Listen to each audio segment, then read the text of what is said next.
This is Coach Jason Ballard, and I'm a business wingman. Over the years, I've learned a lot from working in our family construction business, serving as a senior officer in the United States Air Force, and running 12 different organizations around the world. Many people helped me get to where I am today, and it's my mission in life to serve as a personal wingman to others. That's what this podcast is all about, providing knowledge, tools, resources, and mentorship to help people soar to their highest altitude.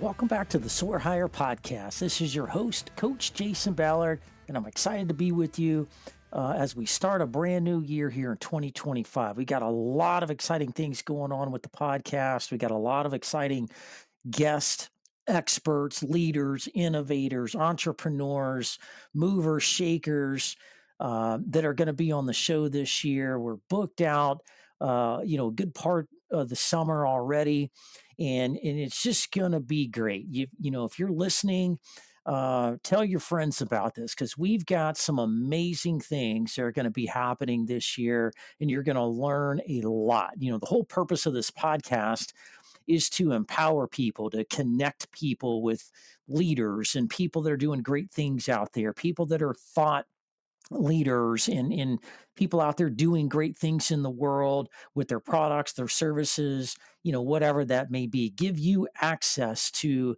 people that are in marketing or sales or in leadership or, entrepreneurs, people that fund businesses, all these different types of things that we like to provide for you and your business and you to help you in your career, whether that's leadership development, helping you be a better communicator, helping you achieve bigger, better things, climb the corporate ladder, whatever that may be that's business and career oriented. That's what this podcast is about, is to give you a kind of a one source for excellence that you can go to and connect and answer questions and help you navigate the challenges that you may face that may be a barrier to you in your life, in your business, in your career, that we can maybe help you overcome those things. So a lot of great things in store for this year. Really excited about that. Been putting a lot of hard work and effort into this podcast and obviously into the other things that I do from a coaching perspective as well. Today is going to be another great episode. Today, we're going to be talking about something really important. As we start off a new year, most people have a kind of a plan or strategy. Most people have goals and objectives and priorities. If you don't, then you need to get with me afterwards so we can get you set up to do those things. If you don't have a plan, you always need a plan, especially going into a new year, a new focus, a new vision, some new goals, some new objectives. This week, we're going to be talking about delegation, how to delegate, how to get more done, how to be more efficient, how to get the right things in the right hands of the right people so your organization can thrive, right? And where your employees, your staff, your contractors, whoever that may be, they will be asking for more, wanting more. This is a key to success, right? You can be the greatest leader in the world and struggle with delegation, and your business will struggle. You can be the best communicator in the world. You can have the best facilities in the world. If you can't delegate and get the football in the hands of the playmakers on a regular basis, you're gonna hit a ceiling. You're gonna struggle. And so today we're gonna break that down and talk about those things and give you some really good meat on the bones, C-suite kind of secrets of how to do that the right way. Because let's face it, we're at a time where things are moving fast. Things change on a dime in this world that we live in. It's a world of being interdependent upon each other. The markets are connected. Our global economies are interconnected. Like everything is just more complicated and moves faster. On top of that, consumer demand is continuing to increase in the standards and expectations of the consumer to get what they want at the quality they want as fast as possible is continuing to drive things going forward. And either you can keep up with that, and more importantly, be in front of that, plan for that, be ready for that, and put things in place this year and every other year to continue to be on top of that, or you're going to struggle. Have you ever said to yourself or thought to yourself or had conversations with people where something like this was said? It's just easier. It's just faster if I do it myself. Today, we're going to be talking about control. We're going to be talking about who does what in your organization. Do you have the right people doing the right things? Are you holding on to too many things? If you're a business owner, an entrepreneur, a business leader, an executive, mid level manager, whatever that may be, are you holding on to too many things? Are you the bottleneck? Are you the reason things are slowing down or not efficient? Today, you're going to get some really powerful information to help you. When you hear people say, I'm busy, I don't have time for that. When you hear people say things like, it's just easier if I just do it myself. It takes me longer to talk to somebody else about it or teach somebody or train somebody. It just takes longer to do all that.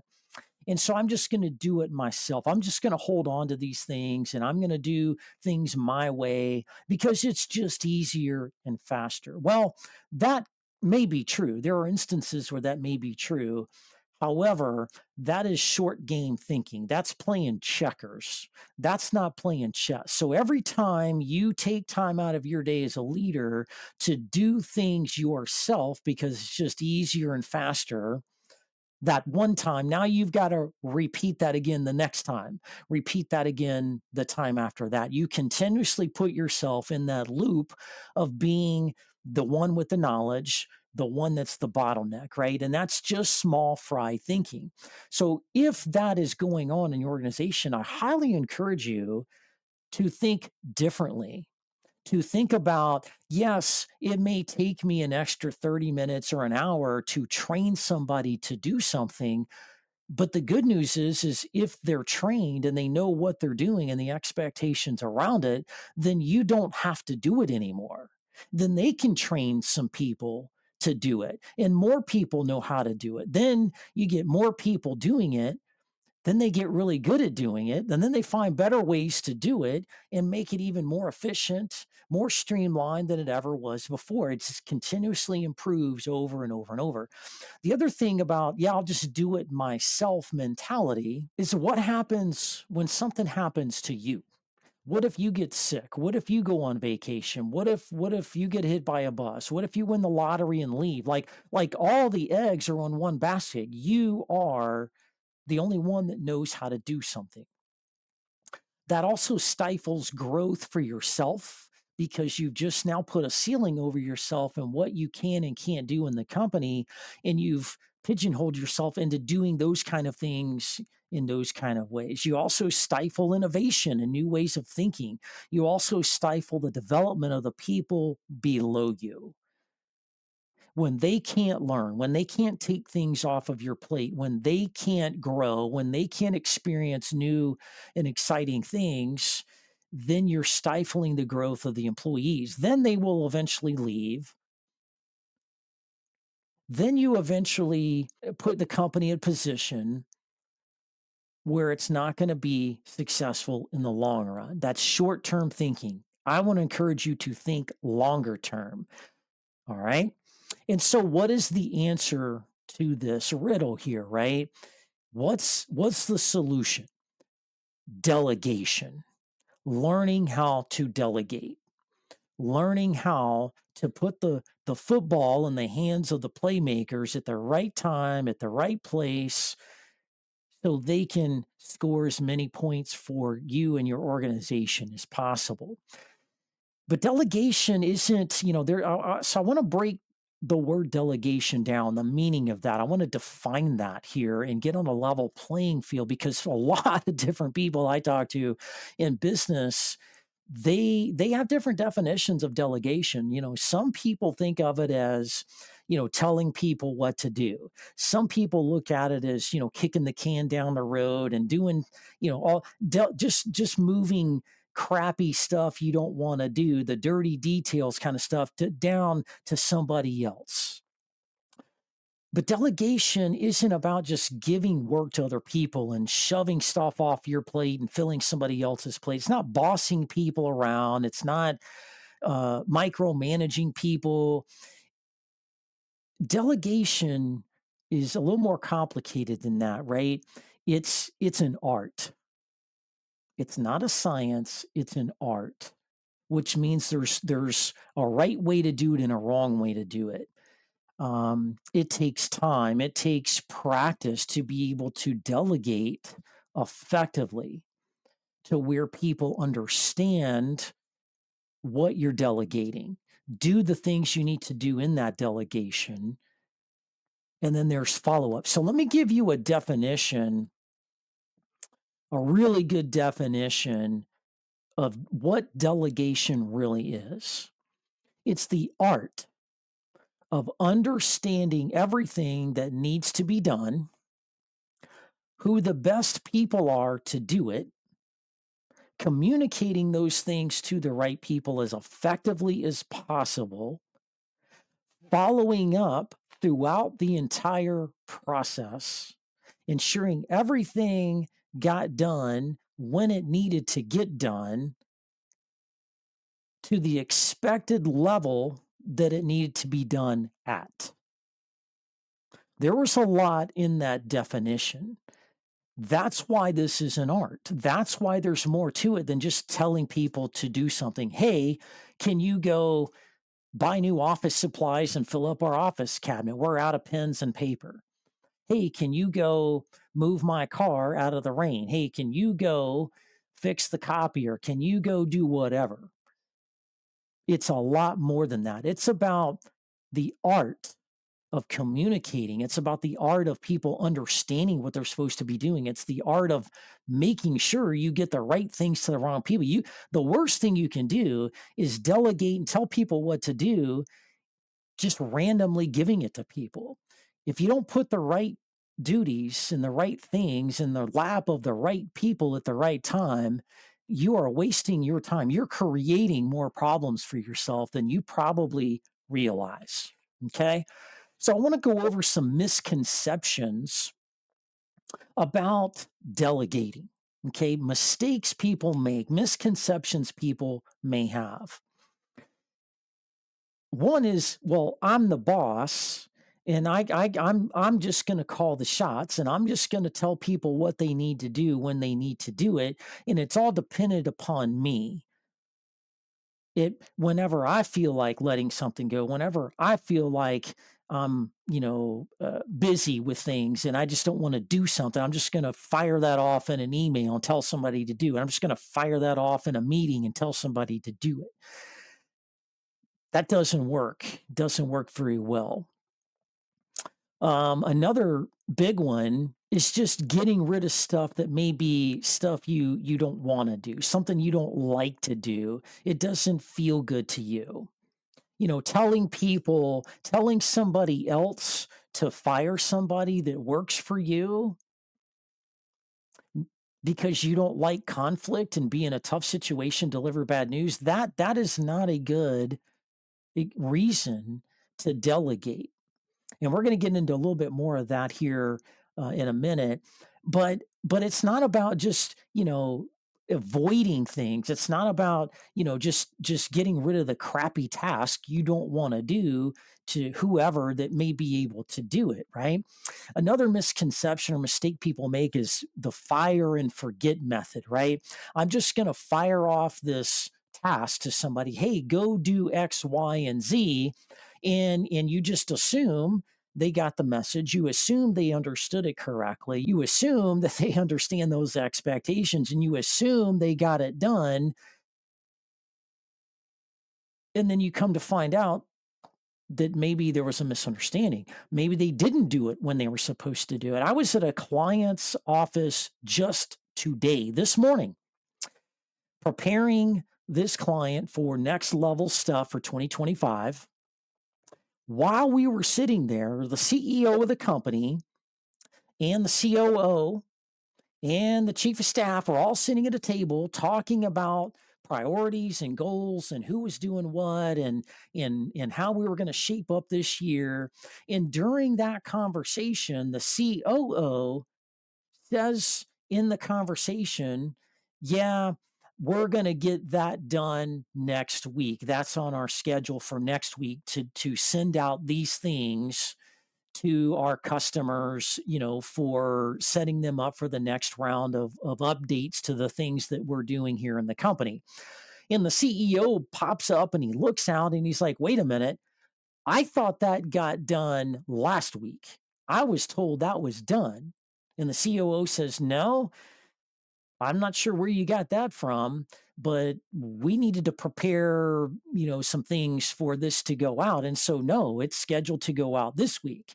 And then they started kind of, I'm going to say arguing, but they just kind of went back and forth because there was misunderstandings. There was expectation gaps in that conversation right then and there that told me that the delegation process of who was doing what and when that was going to be, that was a perfect example of how many mistakes and how misconceptions happen in this process.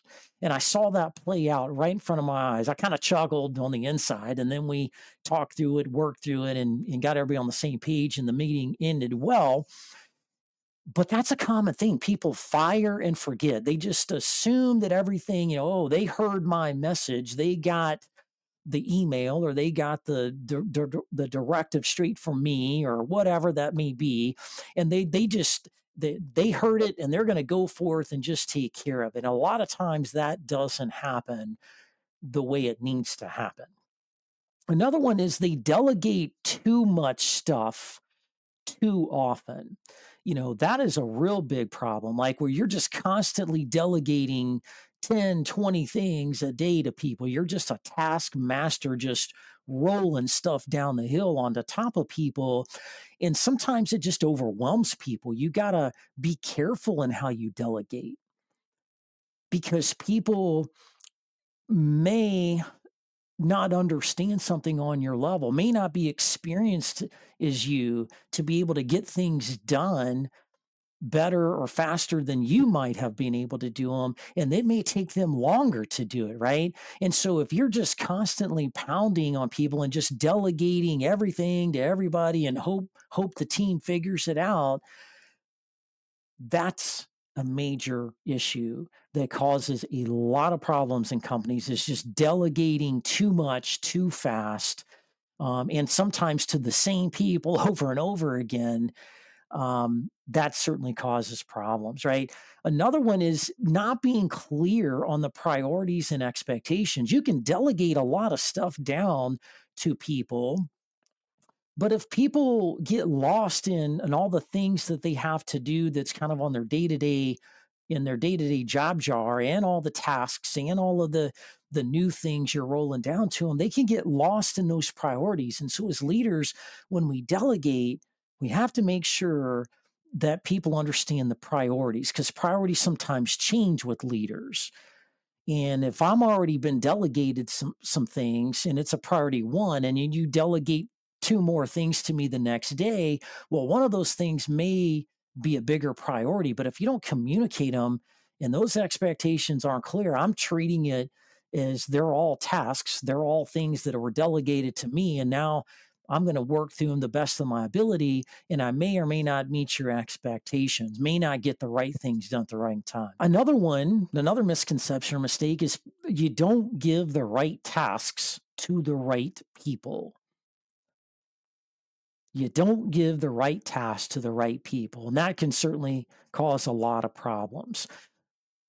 The last one I'll put out here that's a misconception or a mistake is people that delegate, but then go on top of that and micromanage the heck out of that. I see that quite a bit where a supervisor or some type of manager will delegate some things to people. And then by at the end of the day, hey, where are we at? What's the status? When are we going to get this done? Are you doing this? How are you doing this?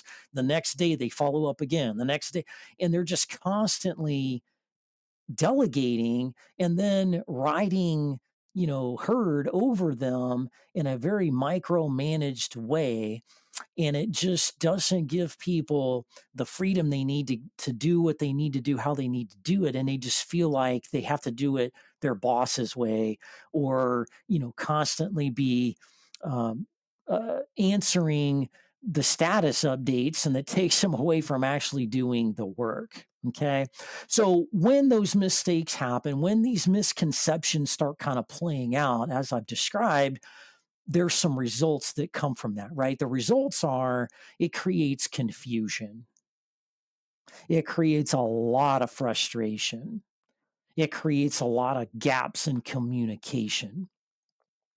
It creates an organization that eventually becomes disorganized, right? People are pointing fingers. People aren't holding each other accountable the right way. Things start slipping, things start falling in the gaps, things start getting behind. It creates unnecessary stress, unnecessary pressure on your staff to constantly be, dealing with all the stuff you're delegating, and maybe doing it the wrong way, right?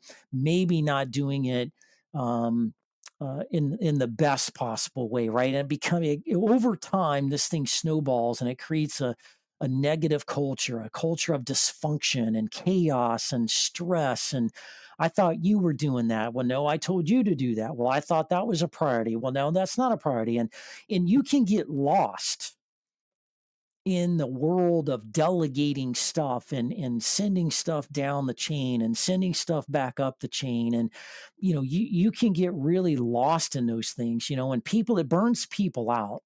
It causes turnover in your company. It causes a decrease in the quality of the work you're producing. It creates, instances where there's accidents in the workplace, right? It's a detractor. It's a distraction. It's counterproductive to effective and efficient organizations. And so you've got to be careful to do things a certain way, or you're going to create more problems than if you actually did it yourself, right? And so there's a right way and a wrong way, right? So let's talk about the right way. Let's talk about proven strategy to delegate, to prevent these types of problems, to ensure success for everybody involved. All right.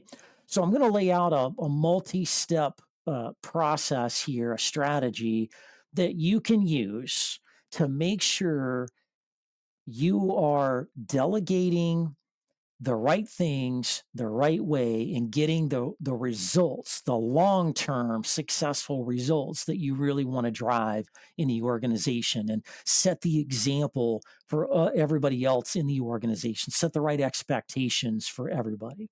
All right. So number one, know yourself. Okay.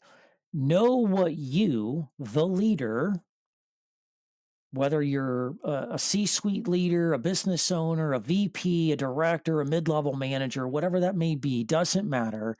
If you are in a position of leadership and management and responsible for budgets and people and equipment and a bunch of different things, and you're in a position where you have to delegate, you have to lead and manage people, you need to know yourself. You need to know what you are the best at. John Maxwell calls it the five swings, like the five things you are truly gifted and talented at, that you are truly, truly blessed in and are the best at. Things you're passionate about, things you enjoy doing, etc. Right?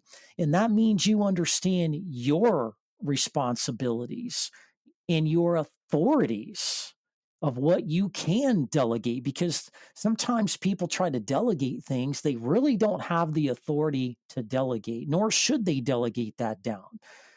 If you have the responsibility at a certain level in the organization, you cannot delegate certain things down to people, right? um some things that you probably can't delegate, right? Major capital expenses.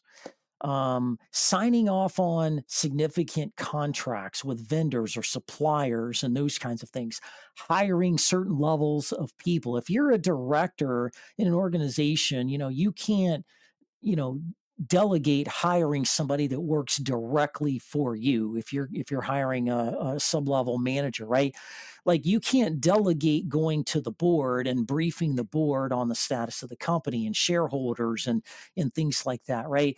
There are certain things you can delegate and there are certain things you cannot. And I think it's important for leaders in this first kind of step here is to understand your role, your responsibility, your authority of what you can and can't do, what you can and can't delegate, and what you are truly, truly the best at. Because the other things aside from that are the things that you can delegate, you probably should be delegating. Okay. So that's number one. Number two, know your people. Okay. Let me explain that. Knowing your people that work for you is instrumental in many, many ways, but certainly in delegation, right? You should know your people and what their strengths are, what their weaknesses are, what their experience levels are, what their competence levels are, what they're capable of doing.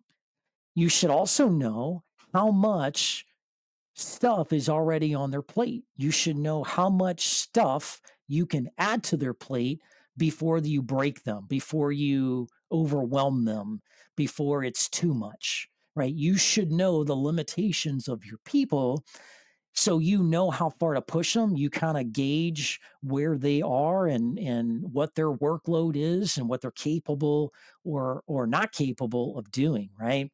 And in one mistake that people make in this process is you have go-to people, the golden boys, the golden girls of the group that just consistently deliver, consistently doing great things, consistently the superstar, right? And leaders tend to continuously gravitate to them and just delegate to them, put stuff on their plate because they know they're going to get it done. They trust them. They built that reputation. But a lot of times we punish those go-to superstars by keep going to them over and over and over, and they're working 80% of the tasks that are being delegated and everybody else is working the other 20. So you got to be careful of that to not abuse the go-to superstars all the time, right? Let them have some space.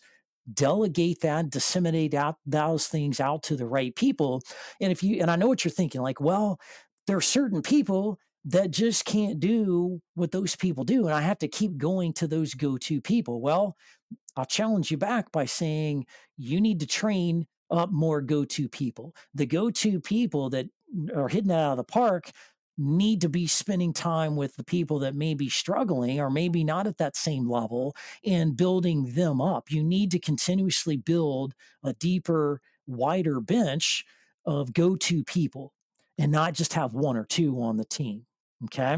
Another aspect of knowing your people, in addition to their strengths and weaknesses and what's on their plate and what they're capable of doing, is there anything going on that would cause an issue, like, with those people? And so what do I mean by that is, knowing your people means knowing what's not just, going on at work, but what's going on with them personally.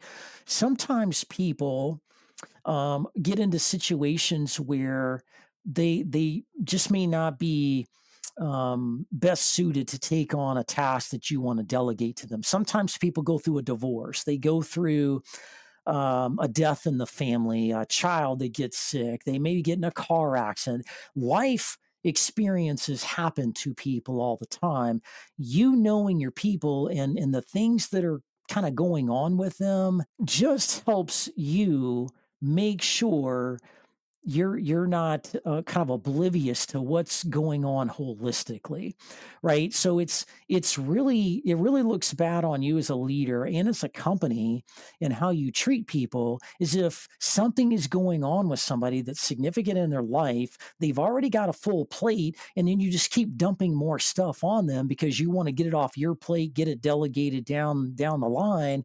But yet these people are going through a traumatic thing, and their head's not in the game. They're not able to work at 100% capacity like they may be at a 70% capacity.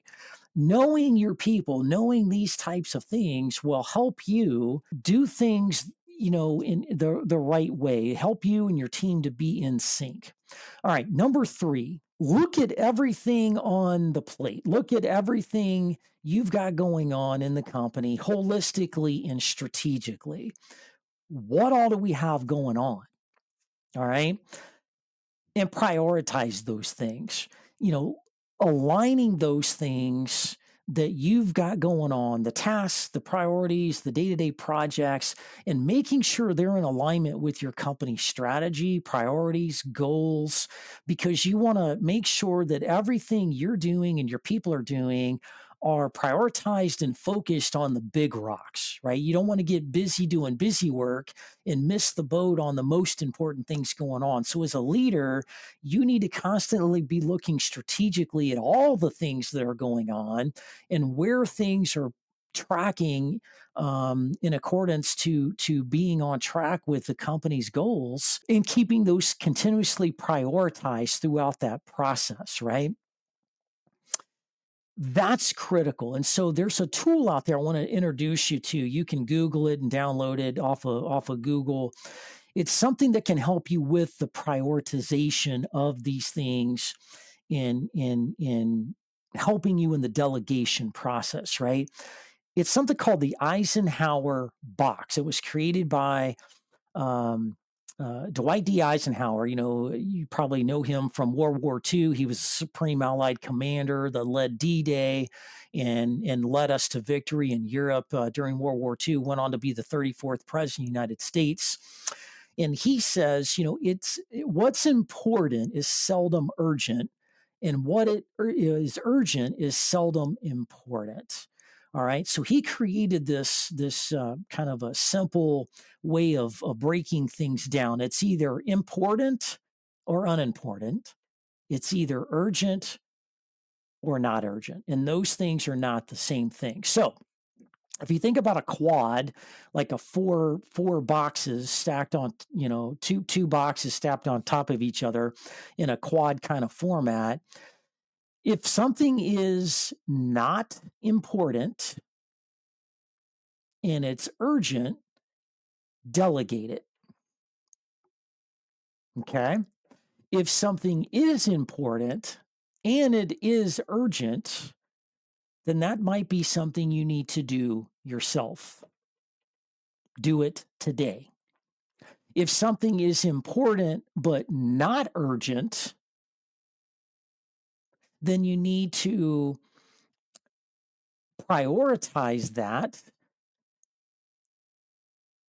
and decide where that fits into the picture. If it's not important and not urgent, you might need to delete that off of your plate, or at least move it to the bottom of your plate. So important or not important, urgent or not urgent. You're either doing it, delegating it, deciding it, or deleting it. Okay. That will help you in the prioritization process. Google Eisenhower Box. There's a lot of graphics and different things out there on the internet that will show you what this is and explain it even further. Powerful tool. I teach it, when I coach and when I train companies and people in companies. Powerful thing that really can help you. All right, so we've talked about number 1, knowing yourself, number 2, knowing your people, number 3, strategically and holistically looking at everything, making sure all of those things are prioritized and in alignment with the broader company goals and objectives. All right. So, number 4, select the right people to delegate the right things to at the right time. So you know yourself and what you're great at, and those things you need to keep to yourself, the things that you can do at your level, at your authority. Two, knowing your people, knowing who's available, knowing whose strengths and weaknesses are what, prioritizing those things. Now this is the step where you put the right task, you're delegating the right things to the right people based on the things we've already talked about, right? The one of the challenges I see people have is they will delegate to people in the wrong way, right? There are certain people that are very highly competent, very capable, very experienced, very motivated. Those are the people you can kind of delegate to, and you don't have to give them a ton of guidance. And they've worked with you long enough where they can just take the ball, run with it, know the expectations, and hit a home run. But there are certain people that may have lower levels of competence, maybe newer people, maybe somebody just got promoted a new position and they're not fully up to speed yet. Whatever that may be, some people you can just delegate, give them a little bit of guidance, and they'll take it and run with it. Some people on the other end of the spectrum where they need a little bit more direct, they need a lot more explanation, they need time to ask a bunch of questions. They just need more knowledge from you, and they need you to follow up and make more often to make sure they're on the right track, right? So make sure you know where your people are in reference to what you're delegating to them, right? Making sure you're communicating what the task is. What are you delegating? Why is this important? What's the end state that needs to happen once this is done? Once we complete this task that I've delegated to you, what's the end state need to be? Okay. And when does that need to be done? So, what is it? Why are we doing it? What's the end state when it's all said and done? And when does that need to be done? Communication, when you're delegating to the right people, is important there. All right. Allowing people to ask questions is really important because they're not on the same wavelength as you all the time. They're not at the same level of leadership or maybe have the same experience that you do. And so give them a chance to ask questions. Make sure they're clear and they can repeat back to you what you want, when you want it, how you want it, etc. So you know they're clear. And when somebody can repeat that back to you and you can look eyeball to eyeball with them, then you know they're tracking, that you know they're on the same page. And then as a leader, big mistake people make is they don't follow up. They delegate something and then they go off and get busy and forget about the things they're delegating. And then they delegate more stuff, run off and get busy, delegate more stuff, run off and get busy. As leaders, when you delegate, you have to follow up. You have to put mechanisms in place where you get feedback that closes the loop that it got done.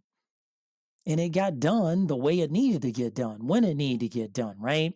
And so check ins, little 1 or 2 minute check-in. Hey, how's that task coming, Mr. Smith? How's that coming? Yeah, everything going okay? Are we on track to get done next week? Okay, that sounds great. Let me know if you need something. Like can checking in and kind of keeping your finger on the pulse without micromanaging that. Trust but verify. Okay. The follow-up is key. Trusting people, but verifying by following up and closing the loop is critical because if you don't, people are going to start thinking, well, they just don't care. They're just delegating the heck out of me and just sending stuff to me, all this work to do, but yet they don't follow up, which means they don't care. And people need to know you care. All right. The other part of this is providing them the tools, the resources, the materials, the funding, the whatever necessary to do the job. You might delegate some things to people and they just might not have everything they need to go do the things you've asked them to do. And so you need to make sure they have all of those things. It's your job as a leader to give them those things, empower them with those things. The last piece of this that I want you to take away is delegating is not about telling people what to do. Delegating and communicating is a mindset. It's a way of thinking. It's a way of leading. It's a part of your leadership, right? It's not just telling somebody what to do. It's a key piece. It's kind of the nucleus of your leadership. Like if you don't delegate, then you're not really leading. You're just overseeing some things, or you're just kind of a working manager, right? So you have to delegate, and delegating is the nucleus of that, right? Because leaders aren't workers. Leaders are leaders. Leaders are people that are focused on vision. They're focused on strategy. They're focused on the bigger picture. They're focused on guiding and directing people, staffing, resourcing, funding, empowering people, partnerships, boards. Like leaders need to lead. Leaders are not workers. They're not managers. Leaders are leaders, right? And so you've got to delegate or the work doesn't get done. If you don't delegate, then it's all on you, and you're going to be stressed out working 80-hour weeks, which is going to show that you're not a leader. You're more of a worker, and you're going to get fired, right? Leaders above you are going to move you out of the way because things aren't being done at the level they need to be done because you're the bottleneck, right? So delegating is just a different way of thinking. It's about being proactive. It's about setting the example for other people of how to take in work, how to prioritize work, how to get the work to the right people on the team, and how to close the loop on that work and provide that follow up and closure and customer service, whatever that may be, the right way, effectively, efficiently, right?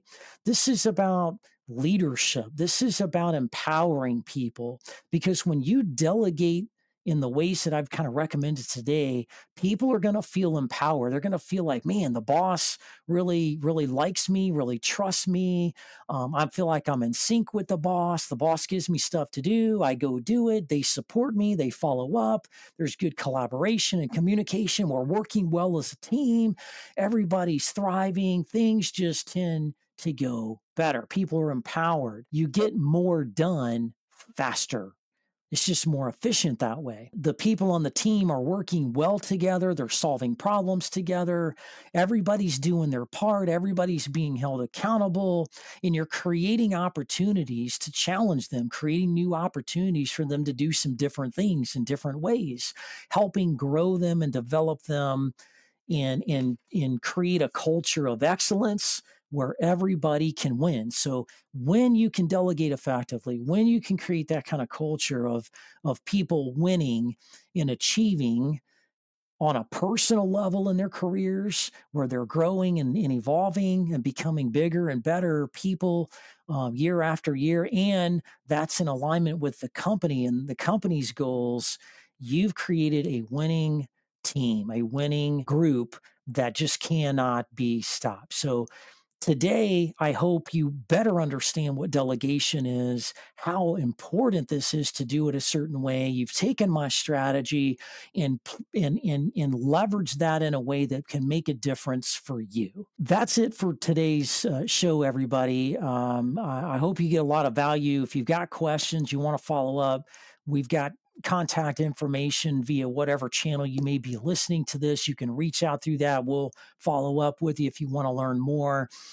Next week, we've got a really, really great show in store for you. Next week, we're going to be talking about how to be your best self, how to perform at peak performance while staying balanced and fulfilled in life. That's a tough thing that a lot of people struggle with. We've got a great guest, an expert on this, that's going to be on the show. We're going to peel that back and get into that and really give you some golden nuggets to kick off your 2025. So that's it for today's show. Hope you have a great week, everybody. Take care.